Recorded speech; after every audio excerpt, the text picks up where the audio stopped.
सीताराम सीताराम सीताराम। भज प्यारे मन सीताराम सीताराम सीताराम। भज प्यारे मन सीताराम। रघुपति राघव राजा राम। पतित पावन सीताराम।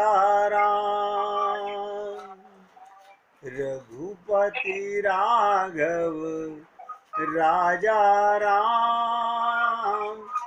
पतित पावन सीताराम सीताराम सीताराम। भज प्यारे मन सीताराम सीताराम सीताराम। भज प्यारे मन सीताराम। बोलिए सियापति रामचंद्र भगवान की जय। राघवेंद्र सरकार की जय। जय जय श्री राधे। जय जय श्री राधे। सभी भक्तों से निवेदन, इस सुंदर कांड की सुंदर चर्चा को एक एक शब्द को हृदयंगम करने का भरसक प्रयत्न करें। ये जो चर्चा कल मैंने आपके साथ की थी, ऐसा समझिएगा सुंदर कांड का, रामचरितमानस का ही नहीं, वेदों से लेकर रामायण तक निचोड़ था। आज फिर आपके साथ उसी चर्चा को थोड़ा सा ब्रीफ करना चाहूँगा। कल मैंने आपसे कहा था एक तुरीय अवस्था होती है। 3 अवस्था का ज्ञान तो सबको होता है। जागृत अवस्था,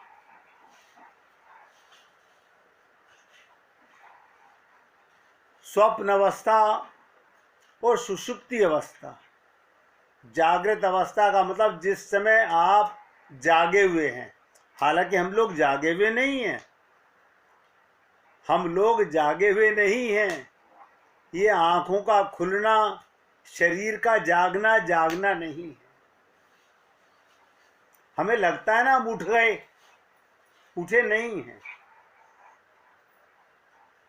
ये जागृति नहीं है, ये तो शरीर की जागृति है, ये मन की जागृति है।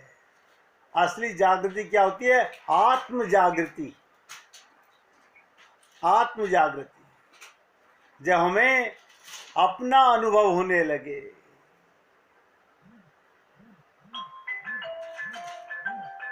कैसा अनुभव होने लगे? ध्यान से सुनिएगा। जैसे कोई व्यक्ति जल पी रहा हो, तो जल पीने से क्या होता है? आप कहेंगे प्यास बुझती है। लेकिन जागे हुए व्यक्ति की, प्रेम करने वाले व्यक्ति की, भगवान के भक्त की प्यास कभी नहीं बुझती। वो सदा तृप्त रहता है। ये वो प्यास है। शरीर की भूख, शरीर की प्यास तो मिट सकती है, लेकिन आत्मा की प्यास कभी नहीं मिटती, सदा तृप्त रहती है। तो मैंने कहा था एक जागृत अवस्था, एक स्वप्न अवस्था। स्वप्न अवस्था को भी आप और हम सब लोग जानते हैं, लेकिन जिस स्वप्न को आप और हम जानते हैं वो छोटा सपना है। जैसे रात्रि को कोई जीव घंटा, आधा घंटा, 2 घंटे का सपना देखता है तो वो स्वयं जाग कर कहता है ये झूठा सपना है। हमारे संत महात्मा, हमारे वेद शास्त्र पुराण हमें एक लंबे सपने से जगाना चाहते हैं। वो लंबा सपना क्या है? माया का सपना, काया का सपना, मोह ममता आसक्ति का सपना। एक सपने को तो हम स्वयं कहते हैं सपना, लेकिन दूसरे सपने को अभी हमने अनुभव नहीं किया।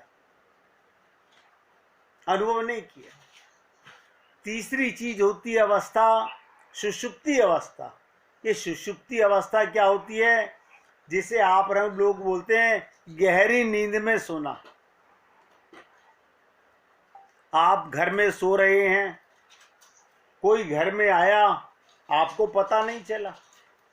एक कमरे में 4 जने बैठे हुए हैं, कोई टीवी देख रहा है और आप गहरी नींद में सो रहे हैं। आप बताइएगा, उस समय आपके कान खुले हुए थे लेकिन आपने सुना नहीं। यानी आप संसार से अलग हो गए, शरीर से अलग हो गए।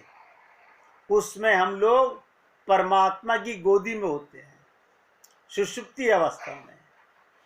एक चौथी अवस्था जो मैंने आपसे कही थी, उसे बहुत गहराई से सुनिएगा। उसे तुरिया अवस्था कहते हैं। आपके और हमारे जीवन में एक इच्छा पूर्ण होने के पश्चात जब तक दूसरी इच्छा का उदय नहीं होता, उसके बीच वाला काल तुरिया समाधि काल कहलाता है। समाधि कब होती है? जब मुझे अपना पता नहीं रहता। लोगों को नजर आता है कि मैं बैठा हुआ हूं, लेकिन आपको उस अवस्था के अंदर ऐसी साधना, ऐसा ध्यान कुछ नजर नहीं आता। इसे कहते हैं संयोग का काल है। अब बहुत ध्यान से सुनिएगा, ये संयोग क्या होता है? संयोग क्या होता है? जब आनंद की अनुभूति होती है। और ध्यान से सुनिएगा, संयोग में भी ऐसा रस होता है जो सुषुप्ति अवस्था से भी ज्यादा होता है। यानी इसे तुरिया अवस्था कहते हैं। यही सीता जी माना गया है। रामचरितमानस में सीता जी को तुरिया अवस्था माना गया। जब आप भक्ति के चरम शिखर पर होते हैं। सूरदास जी का एक पद है, पद तो मुझे याद नहीं, लेकिन उसका भाव बताता हूं कि राधा कृष्ण दोनों बैठे हुए हैं। राधा कृष्ण दोनों साथ साथ बैठे हुए हैं और राधा कृष्ण को देख रही हैं और भर भर लोचन रो रही हैं, आंखों में आंसू भर के रो रही हैं। अब आप कहेंगे ये संयोग है कि वियोग है? राधा और कृष्ण दोनों साथ साथ हैं। आप सब हम देखेंगे तो यही कहेंगे ये तो संयोग मिले हुए हैं। लेकिन राधा आंखों में आंसू भर के रो रही हैं तो सूरदास जी कहते हैं, वो कहती हैं ये वियोग है। क्यों? कैसे वियोग है? कहीं मुझे भरोसा नहीं, ये सपना तो नहीं देख रही मैं कि भगवान मेरे साथ में है। यानी संयोग में भी वियोग मिले हुए हैं। और सुनिएगा ध्यान से, कौशल्या माँ जब भगवान श्री राम वन में चले जाते हैं, उनके शयन कक्ष में जाके कहती हैं, राम कब उठोगे? तुम्हारे सखा बाहर तुमसे मिलने खड़े हुए हैं, जल्दी उठो, कलेवा कर लो। तो दासियां कहती हैं, महारानी राम तो वन में है, आप किसे जगा रही हैं? वो कहती हैं, मैं क्या करूं, मेरी आंखों के सामने राम लखन सीता सदा विचरते रहते हैं, मैं उनको संयोग मानूं कि वियोग मानूं? कौशल्या जी कहती हैं, दशरथ जी ने वियोग महसूस किया कि प्रभु राम चले गए, उनका वियोग सहन नहीं कर सके, उन्होंने प्राण त्याग दिए। बहुत ध्यान से सुनिएगा, बहुत गहरी बात बता रहा हूं। कहते हैं दशरथ जी ने प्राण त्याग दिए कि राम के बिना मैं नहीं रह सकता, लेकिन मैं कैसे त्यागूं, क्योंकि वो तो मुझे नजर आ रहे हैं आंखों से, मेरे आंखों के सामने राम लखन सीता तीनों घूमते रहते हैं, अब इसे संयोग मानूं कि वियोग मानूं? कौशल्या जी कहती हैं, मैं तो प्राण भी नहीं त्याग सकती। यही दशा ऋषि मुनि संत महात्माओं की हो जाती है, यही दशा संत महात्माओं की होती है। आप और हम लोग बहुत एकाग्रता से सुनिएगा। आपका परमात्मा के साथ, अब आप सोचिएगा, संयोग है कि वियोग है? मैं आपका कह रहा हूं, आपका माने आत्मा का। आप कहोगे आत्मा का तो सदा संयोग है, भगवान तो सदा मिले हुए हैं। भगवान हमें सदा मिले हुए हैं, लेकिन हमारे अनुभव में नहीं आ रहे, ये वियोग है। बहुत बारीकी से समझिएगा, भगवान सदा मिले हुए हैं, हर पल मिले हुए हैं, लेकिन हमारी अनुभूति में नहीं आ रहे, इसलिए हमें वियोग महसूस होता है।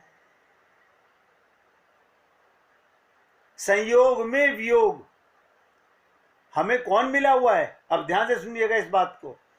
भगवान ही हैं जो आत्मा के साथ सदा रहते हैं।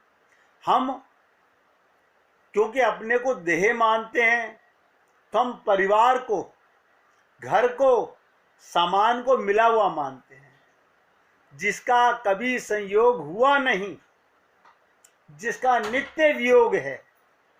बहुत ध्यान से सुनिएगा, आत्मा को ये शरीर और संसार कभी मिलेगा नहीं। क्यों?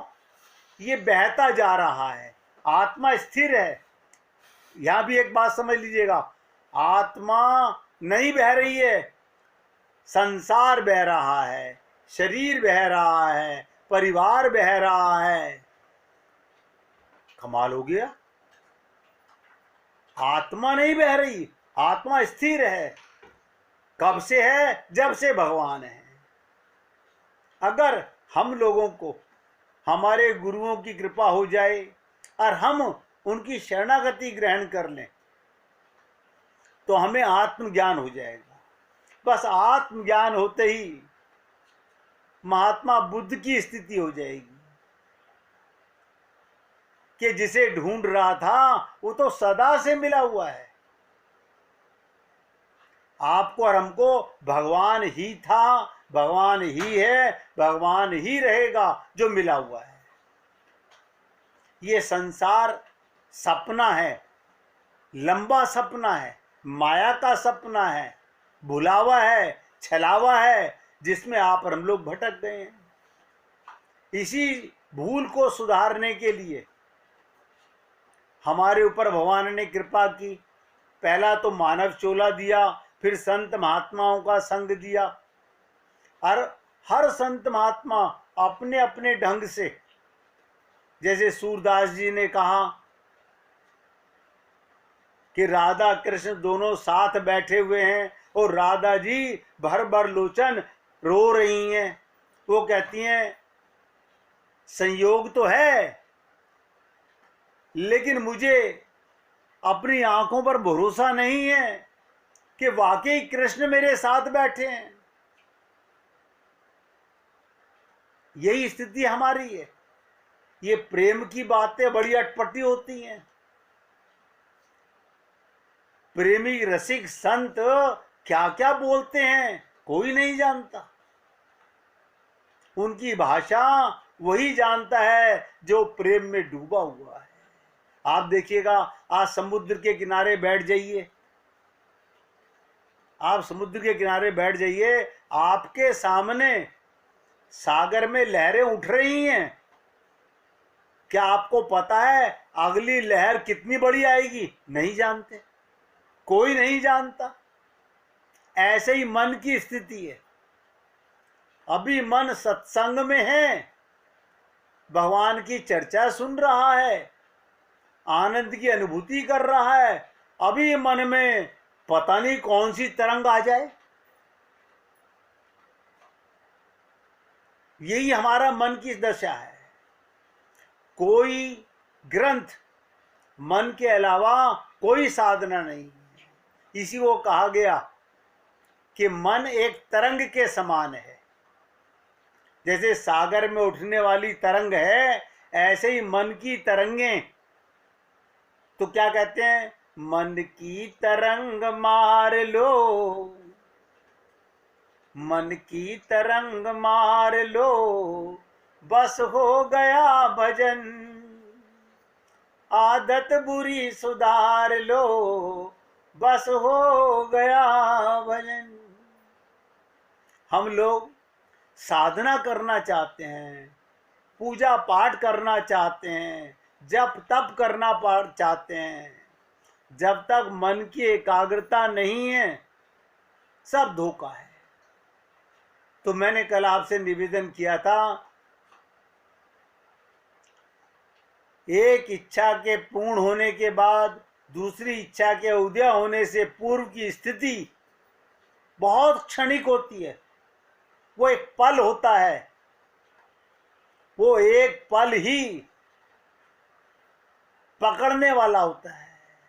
जैसे कोई व्यक्ति रात को सपना देखते हुए अनुभव कर ले, हाय राम ये सपना है। बहुत ध्यान से सुनिएगा, बड़ा कठिन है, बड़ी लंबी साधना करनी पड़ती है। आप रोज प्रयत्न करो, प्रभु से प्रार्थना करो, प्रभु मुझे ये सपने में मुझे एहसास हो जाए ये सपना है। अगर सपने में ये एहसास हो जाए ये सपना है, तो नोट करो, आगे से सपने आने बंद हो जाएंगे। लेकिन ऐसे ही शरीर में रहते हुए, परिवार में रहते हुए, समाज में रहते हुए हमको ये अनुभव हो जाए कि झूठा है संसार, धोखा खाएगा, आपको लगने लगे माया का सपना चल रहा है। अब आप जाग गए ना। रात के सपने में जो व्यक्ति जाग जाता है वो माया के सपने में भी जाग जाता है। वो समझता है भगवान की लीला चल रही है, सब लीला है। देखिएगा, भगवान शंकर ने भगवान राम की लीला देखी। वन में सीता को खोजते हुए भगवान शंकर ने दूर से नमस्कार किया, दूर से नमस्कार किया, उनमें विघ्न नहीं डाला। सती को भरोसा नहीं हुआ, उसने परीक्षा ली। परीक्षा लेके क्या हुआ? यही एहसास हुआ ना कि मैं गलत थी, मैंने विश्वास नहीं किया शंकर भगवान पर।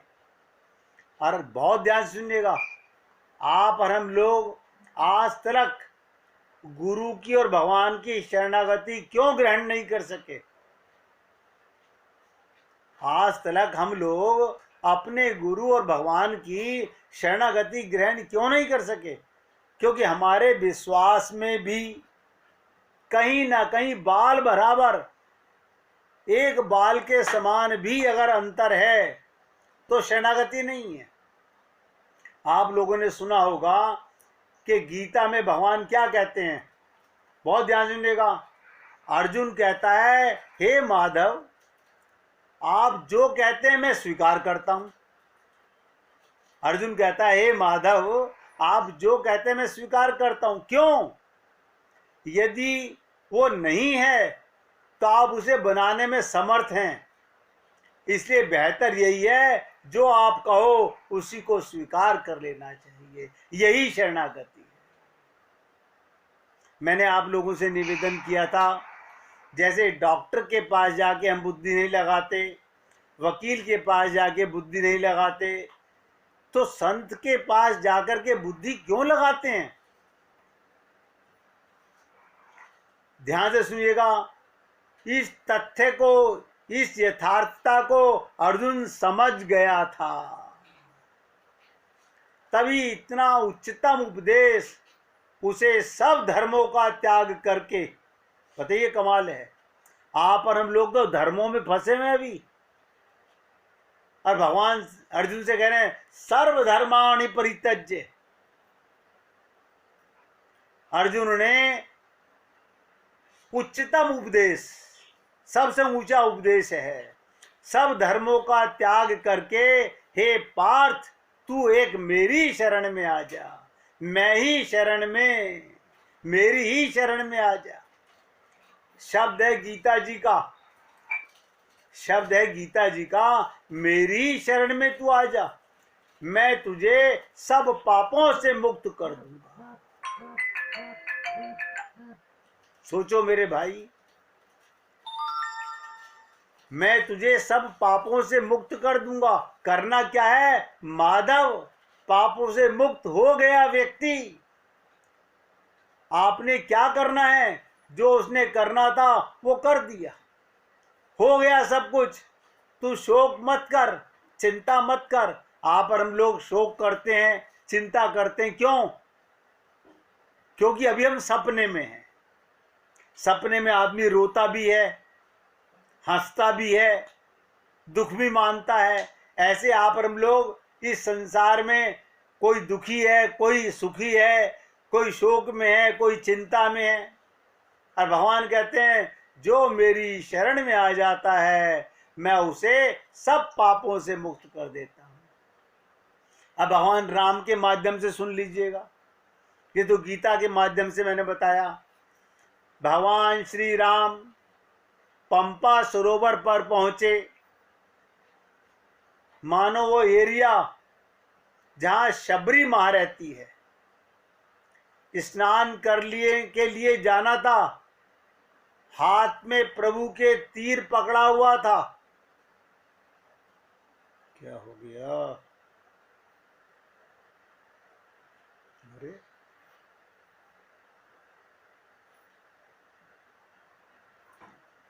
ये क्या हुआ भाई? मेरा ही वीडियो जा रहा है।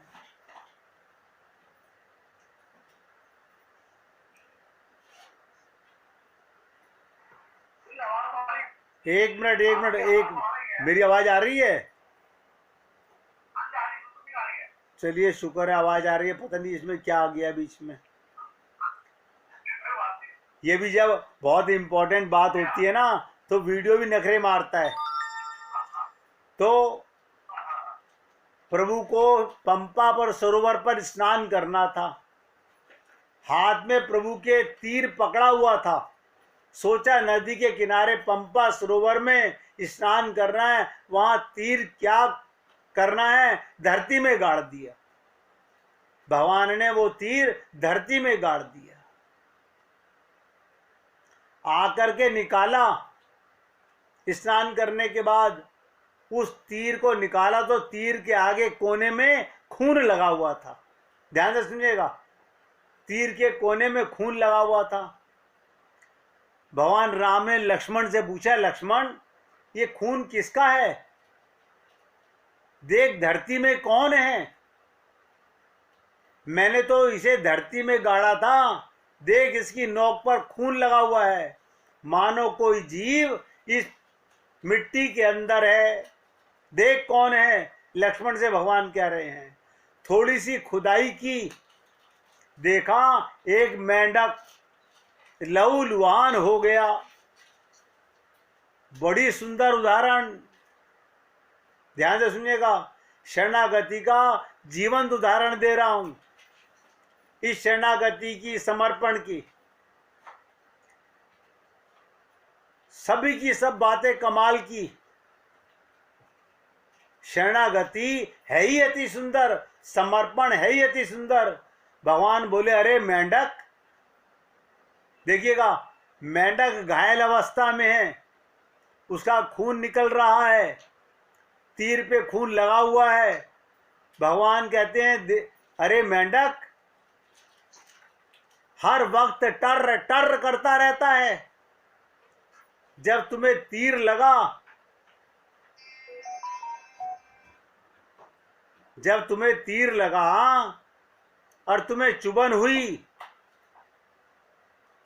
जब तुम्हें चुभन हुई, पीड़ा हुई, बोला क्यों नहीं? देखिएगा, आप हम लोग तो जीव हैं, मनुष्य शरीर में हैं। मेंढक की स्थिति बता रहा हूं। क्या बोला मेंढक? हे मालिकों के मालिक, जब जीवन दाता ही जीवन लेने जा रहा है, जब तीर आपका ही लग रहा है, तो फरियाद किससे करता? आपका ही तीर लग रहा है तो फरियाद किससे करता? सोचा ना सोचा, सोचने ना सोचने की जरूरत है, ना कुछ मुख से बोलने की जरूरत है। पहले कभी कष्ट होता था। क्या बोला मेंढक? पहले कभी कष्ट होता था, क्लेश होता था, तो जो आपने कहा मैं टर टर पुकारता था।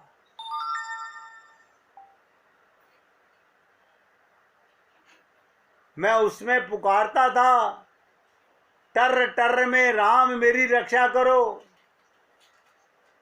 रक्षा करने वाला ही अब भक्षक बना हुआ है। अब मैं फरियाद किससे करूं? ये शरणागति है कि जाही विधि राखे राम, ताही विधि रहियो। सीताराम सीताराम, सीताराम कहियो। भगवान के विरुद्ध कभी नहीं सोचना। हमारी फरियाद से ज्यादा हमारे प्रभु को हमारी चिंता है। हम पुकारते हैं, प्रभु कष्ट हरण करो। ये हमारी धूर्तता है, हमारी अज्ञानता है, हम लोगों की नासमझी है। भगवान तो हमसे ज्यादा जानते हैं। जैसे छोटे बालक के विषय में माँ जानती है कि बच्चे को कब क्या देना है। और ध्यान से सुनिएगा, एक संत मृत्यु शैया पर हैं, पता है, एक संत मृत्यु शैया पर हैं, पता है सबको की शरीर छोड़ने वाला है। इस शरीर के नाते से, ध्यान सुनिएगा, एक संत मृत्यु शैया पर हैं, पता है सबको कि शरीर छोड़ने वाले हैं। इस शरीर के नाते से एक चाची, शरीर के नाते से एक चाची मिलने के लिए आई। आकर भतीजी से पूछती हैं, अपने किए हुए पाप कर्मों, जो कुछ भी कुकर्म जाने अनजाने में हुए, उन कुकर्मों की क्षमा प्रार्थना से मांगी कि नहीं मांगी? इस वक्त भतीजा तो उसके लिए होगा, चाची के लिए। ये तो देवियों शरीर के नाते हैं ना, ये आत्मिक संबंध नहीं है, ये तो शरीर के संबंध और नश्वर संबंध है। अब ध्यान से सुनिएगा, संत ने क्या कहा। संत चाची से कहने लगा, चाची मुझे जिंदगी में कोई क्षण याद नहीं जब परमात्मा के साथ मेरा मन मुटाव हुआ हो। उन्होंने कुछ कहा और मैंने ना माना हो, मुझे कोई ऐसा क्षण याद नहीं। ऐसा अवसर मुझे याद नहीं। मैं तो उसकी हाँ में हाँ मिलाता रहा। जैसे उसने नाच नचाया मैं नाचता रहा। क्षमा किस बात की मांगू उससे? क्षमा तो तब मांगने की आवश्यकता है जब मैंने उसकी किसी इच्छा को पूर्ण ना किया हो। जो उन्होंने किया, जैसा उन्होंने मुझे जैसे इशारे पर, उंगली के इशारे पर नचाया, मैं सारी जिंदगी नाचता रहा। यहाँ पर हम लोग भूल जाते हैं, हम उसी के रहमो करम पर पल रहे हैं। तो कहते हैं संत, मुझे ऐसा अवसर याद नहीं जब मुझ में और उनमें कभी मनमुटाव हुआ। क्षमा किस बात की? वैसे तो मैं क्षमा हर वक्त ही मांगता रहता हूँ, पर कोई ऐसा अपराध मैंने नहीं किया जो मुझे याद नहीं। शरणागति परमात्मा की हाँ में हाँ मिलाना है। नोट कर लो, परमात्मा की हाँ में हाँ मिलाना। कुंती से सीखो। भगवान ने कितना कष्ट दिया महारानी कुंती को, लेकिन उसने कभी भगवान से अपने कष्टों के लिए प्रार्थना नहीं की। भक्त और भक्ति की पराकाष्ठा चर्चा यहाँ समाप्त हुई। ऐसे शरणागत, ये सिर्फ आपकी सेवा में उदाहरण दिए जा रहे हैं। शरणागत को परमात्मा उसके कर्मों के अनुसार नहीं चलाता। आप सोचिएगा क्या रह गया है जिंदगी में? हमारे और आपके जिंदगी में क्या रह गया? सभी कुछ तो परमात्मा के हाथ में था, परमात्मा के ही हाथ में है। मौज ही मौज है, अब तो आनंद ही आनंद है। जो भगवान की शरण चला गया, बहुत ध्यान से सुनिएगा, उसके जीवन में अब दुख नहीं आ सकता। और जिसके जीवन में कोई शोक है, कोई दुख है, कोई चिंता है, कोई भय है, वो समझ लीजिएगा वो शरणागत नहीं है। इसलिए भगवान कहते हैं कर्म तो सारे खत्म हो गए। कर्म का फल कब मिलता है? जब कर्म अपने लिए करते हो, जब भगवान के निमित्त कर्म करते हो, उसका फल तो भगवान वैसे ही देते हैं। भगवान कहते हैं तुझे मैं सारे पापों से मुक्त कर दूंगा। अहम त्वाम सर्व पापेभ्यो मोक्षयिष्यामि मा शुचे। दुख से पार कर दूंगा। यदि यही नष्ट हो गए, यही खत्म हो गए, भस्म हो गए, खाक हो गए, फिर दुख कहाँ से आएगा? उसे मैं अपने अनुसार चलाता हूँ, अपना वाहन बना लेता हूँ। परमात्मा को अपना काम चलाना है कि नहीं? हाँ, पर हम लोग जितनी चाबी भरी राम ने उतना ही चले खिलौना। भगवान ने जितनी हमारे शरीर में चाबी भर रखी है उतना ये खिलौना चलेगा। इसीलिए भगवान कहते हैं ऐसे शरणागत के माध्यम से जिनको परमात्मा अपना स्वीकार कर लेता है, जो परमात्मा के हाथों पहले बिक चुके हैं और फिर परमात्मा उन्हें खरीद लेता है, बस बस उनको अपना वाहन बना लेता है। वो सदा भगवान के साथ रहते हैं। 1 मिनट कीर्तन कीजिए, फिर चर्चा करते हैं।